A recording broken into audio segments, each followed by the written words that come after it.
Tough night, tough year. I promise you, we're gonna make it through. I know you're tired of trying, but don't quit fighting, 'cause hope. We are diving straight into it this video with surgery prep. This specific surgery was the removal of the portacath I just had replaced. So the distance between the surgeries was 11 days from the day I had the port replaced to the day it ended up getting removed. And the reason it had to be removed was I contracted a staph infection from the OR, which, you know, it's a risk whenever you sign a consent form going into an OR, but you never actually think about the actual possibility of it happening.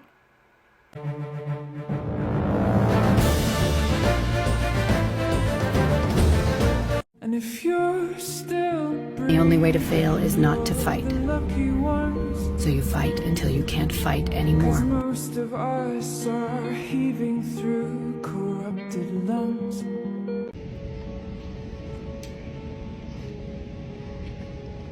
New outfit of the day and a new IV of the day.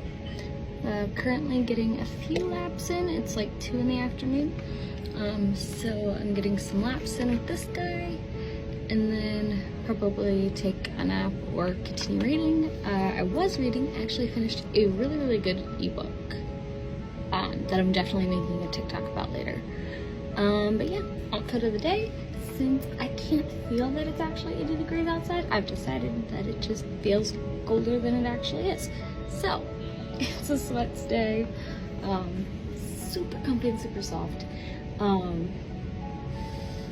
yeah, nothing crazy so far today. I was cleared for surgery by ID, so infectious disease. So vascular team should be able to schedule me on for tomorrow, hopefully for a new port placement. But yeah, I'm gonna get some walks done. This was my first time being admitted into an adult hospital and not being in a pediatric specialty, which was terrifying at first, but thankfully we had a very good experience. Everyone that was on my case was great. With me being on TPN, there was a question of how we would get through nutrition while I didn't have a port. So we ended up being able to pharmacy mixed D5.5 with potassium, and we ran that through my IV to keep my levels steady for everything for the few days where I did not have a port placed. And that was kind of just an idea that I had, and I had, thrown it out there, and then they listened, and next thing I know, pharmacy actually, had mixed some D5.5 and potassium and delivered it to my room. The horse used the elevator.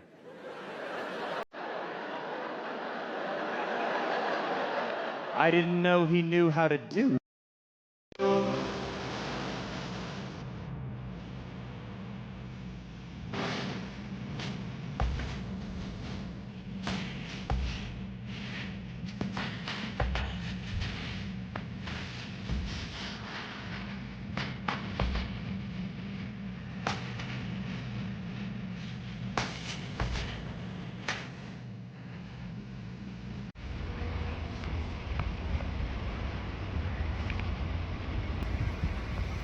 I am officially free.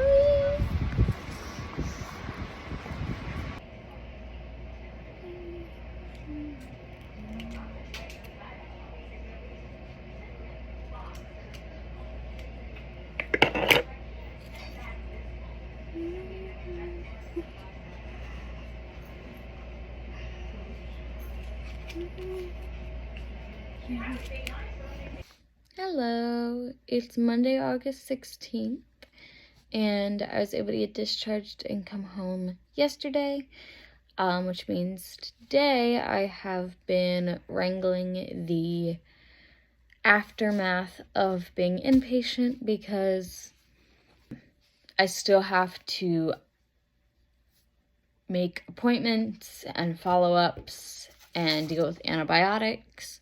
So I want to clarify with the antibiotics. I am still on IV antibiotics. A home health care nurse was able to meet me and my mom when we got home from the hospital yesterday and teach us to self-administer the antibiotics.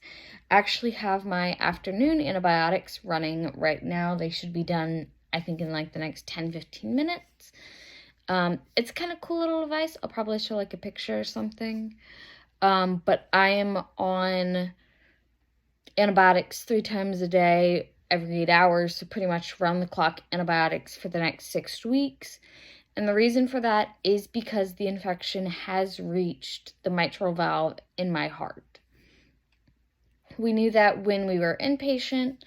We did have a cardiology consult, and it's something we're just keeping an eye on. I do have a follow-up with an infectious disease, which is actually one of the appointments that I made today, 1 out of 5. I have 3 made, and I'm still wrangling 2 down.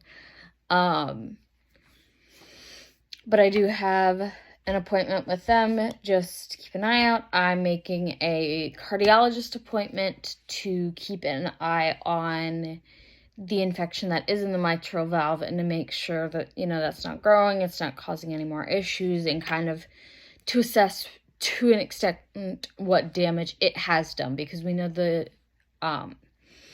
infection did do damage to the heart. We just don't know how bad it is truly yet. So we're definitely not out of the woods yet, but it is so nice to be home, and to be able to just curl up with the dogs and actually rest. Like I said, my antibiotics are almost done, and then I'm probably going to take a nap. But yeah, I have, out of 5 appointments I've made, I have 3 made, or like 3 scheduled, and I have messages for the other 2. So currently just kind of like wrangling other things that came up, and then go from there. Surprisingly enough, I actually fell into the routine with the antibiotics pretty easily. It kind of helped. It was, like I said, 8 hours, every 8 hours. So I did it at 6 a.m., 2 p.m., and 9:30, 10 p.m. I could do it earliest at 9 p.m., which is kind of similar to the old infusion schedule I had years ago when I just did normal saline infusions. I say that as if it was like that many years ago. I've only been on TPN over a year. But since it was a semi-familiar schedule, it was easy enough to do where I would hook that up, let the antibiotics run while I would make formula, and then prep meds for the next morning. And then a lot of times, by the time I was done doing all of that and then walking the dogs for the night, the antibiotics would be done or would be very close to being done. And then I could go to bed.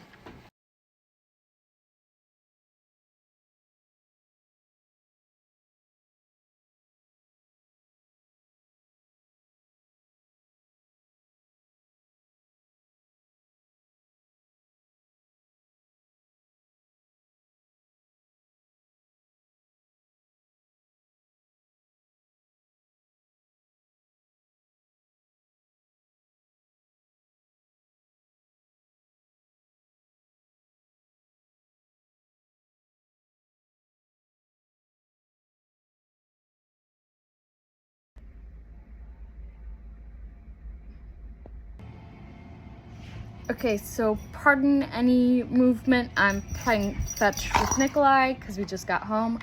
And I actually just got home from my cardiology appointment. So when I was inpatient, and we found out we had the staph infection, we had done an echo because the very specific type of staph that I had likes going for the heart valves itself, and it had. And there was some thickening on the wall of my mitral valve, and we couldn't tell if there was some vegetation or if it was just debris or something. But either way, we knew we would need a follow-up echo to get that sorted out, because I hadn't had it before. And pretty much when we brought this up to the cardiologist at the hospital I was at, he very casually had just answered the question of like, what do we do if this is like on/in my heart, like in the valve? And he's like, oh, we'll replace it. I've had a lot of surgeries. Open heart surgery was not ever on any aspect of my radar. But that has been what was on the table. So I've been on the antibiotics. I've officially done 1 week at home antibiotics, because today's Monday. I got discharged last Sunday. And essentially my cardiologist appointment this morning went super great. I do not need open heart surgery. My mitral valve has gone back to normal, and there is no permanent damage done to my heart at all, which is very good. So, just finish up the antibiotics. But everything else looks good. My EKG looked really good with my long QT, because I have to keep an eye on that. And it was actually good enough for me to be able to go back on antihistamine. Sorry, Nikolai bumped my hand. That helps prevent me randomly breaking out in hives, which I had to get taken off of in February of 2023 due to my QT being too long. But because of where it is, we can put me back on it. And I know that sounds like just like really weird and random. So essentially, I was on this antihistamine, which kept the hives in control, but it could worsen a heart condition that I have. But, and here's the double-edged sword,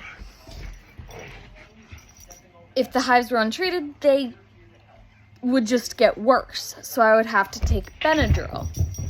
But Benadryl is also a medication that is really bad for my heart condition. So it's been like a double-edged sword for the last year and a half. But thankfully, my long QT is at a place where we're comfortable putting me back on the antihistamine, which is going to be so much better. And it's going to be so much better for my heart in the long run as well. But yeah, essentially great appointment. Got to meet up with a old friend. Yeah, tomorrow I get the stitches removed from the Newport site. So there's 2 stitches, 2 incisions there. I get those incisions out, and I have an appointment with infectious disease, basically to say I am doing my antibiotics, and cardiology went good yesterday. But yeah, home health care nurse is coming out sometime this week for labs. We're still communicating that. But yeah, I think that's all for now.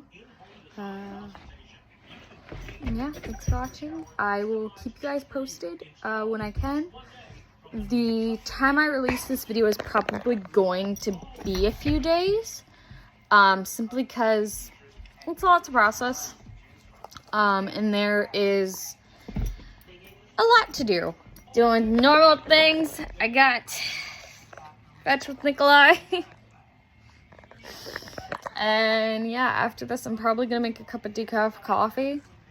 And we are having breakfast for dinner, which means bacon. So I am contemplating if I will have that or not. I might sneak a slice or 2. I'm draining pretty alright today, so I think I might be able to tolerate it. But yeah, thank you for watching, and I will keep you guys posted. You know, every time you go into an OR and every time you sign consent, that there's a possibility that something could go wrong.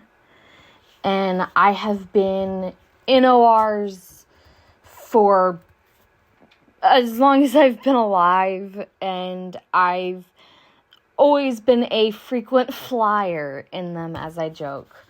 But you never actually think about the quote-unquote worst cases happening.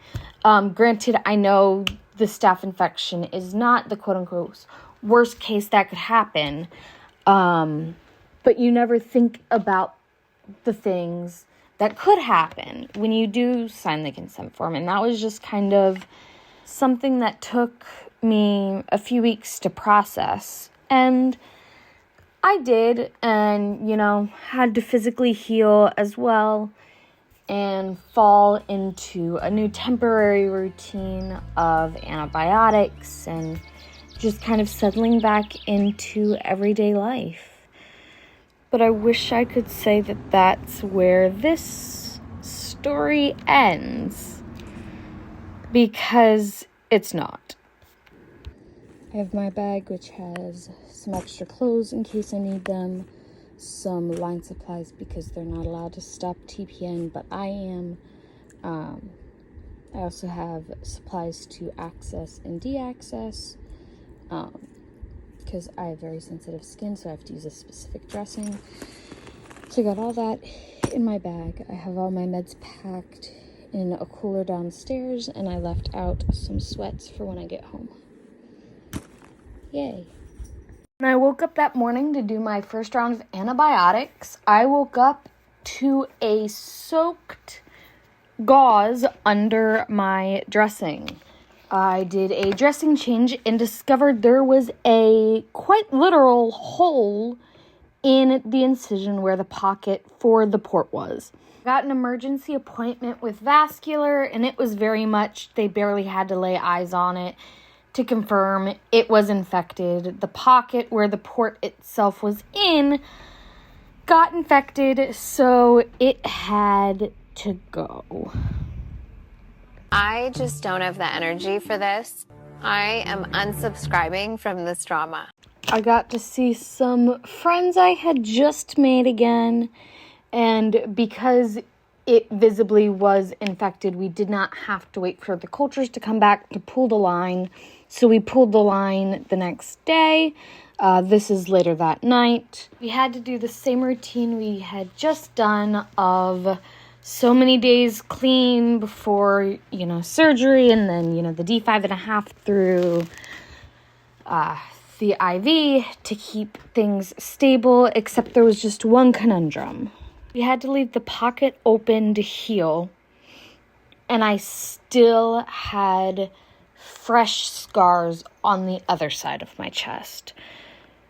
While there was still a few viable spots we could use for a port, we would be risking going through those quicker if we put another port in. So I ended up having a PICC line placed so we could give my chest a break before we went back and gave me another port. The PICC made procedure number 5, and at that point, I had 4 new incisions, including 2 having been reopened. I'm home. I am exhausted. I am in some pain. I just took pain meds, though. I have a PICC line temporarily for about 2 weeks until I can get a new port placed.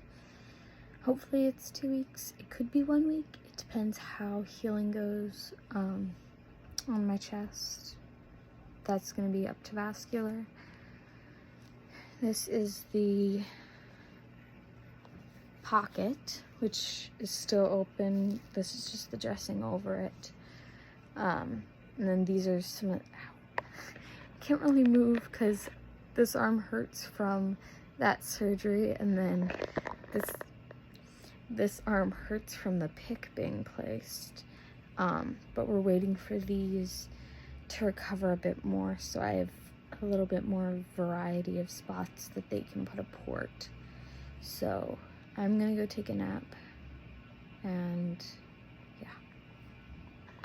only 4 rules you need to remember. Make the plan, execute the plan, expect the plan to go off the rails, throw away the plan.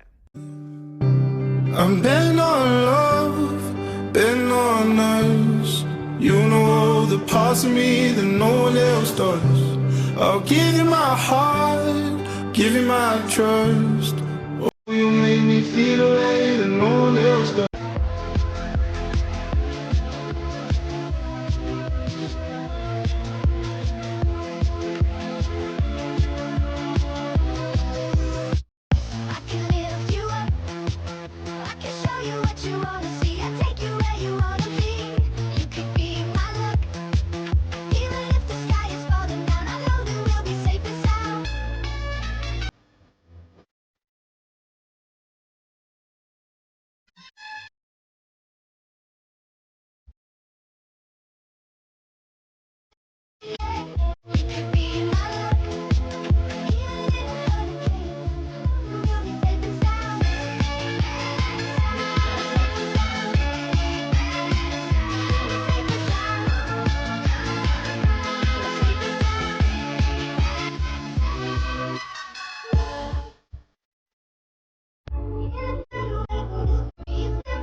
I then finished my course of antibiotics with 1 week added on from that last infection, and then I graduated my wound vac, I think a week after the new port placement. So thankfully it wasn't too crazy, and that is all healed up now. Everything has thankfully calmed down, at least in regards of port issues and all that jazz. Like I said, this definitely has to be my favorite port that I've had, and I've had ports for over 10 years now. My health has not been super fantastic lately, if I'm being super honest. I've been getting sick a lot since Christmas. Thankfully, that's leveled out, but it's taken a huge toll on my body, but I'm taking care of it. I have all the appointments and stuff I need, so taking it one day at a time. But in regards to this video, thank you so much for watching. If you have enjoyed this video, make sure to hit the like button, subscribe button, and turn on the notification bell so you get notified when I do post. Because, like I always say, my posting is irregular, but I am trying to get a little bit better about it. If you have any questions, feel free to ask down in the comments below.